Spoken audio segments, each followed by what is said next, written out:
ఈరోజు ఎవరిని సరిగ్గా చూస్తున్నావు అని చెప్పేసి నువ్వు ప్రజలకు ఎంత అన్యాయం జరుగుతుందంటే అసలు మాట్లాడుతుంటేనే బాధ అనిపిస్తుంది. ఎంత బాధ అంటే చెప్పలేనంత. మొన్న ఖమ్మంలో కూడా చూసినాం వాళ్ళ పరిస్థితి. ఒక్కొక్కరు అయితే కాలువాయ్ చేయవాయ్ అని చెప్పేసి ఏడ్చుకుంటా ఉరుకొస్తున్నా కూడా కనికరం లేని మనిషి అయిపోయినాడు. అసలు మనిషివేనా నువ్వు? అసలు మనిషిలాగా ఉట్టలేదా నువ్వు? ఈరోజు ప్రజల కోసం ఎందుకు ఆలోచిస్తలేవు? ప్రజల బాధలు ఎందుకు అర్థం చేసుకుంటలేవు?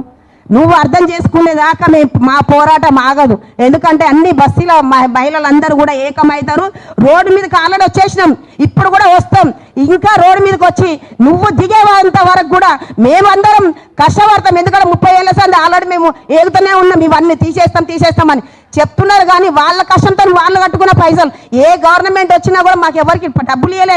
వాళ్ళ పైసలతో వాళ్ళు కట్టుకున్న ఇండ్లను వాళ్ళని ఈరోజు తీసేస్తామంటే వాళ్ళు ఎట్లా ఊరుకోరు. నువ్వు ఈరోజు గవర్నమెంట్ మా పైసలతోని నువ్వు ఒక 5 లక్షల జీతం తింటున్నావు. మా పైసలతోని నువ్వు పెద్ద ఇల్లు కట్టుకో. ఇప్పుడు ఇంట్లో ఉన్నావు, నీకు ఒక 500 గజాల ఇల్లు ఉంది.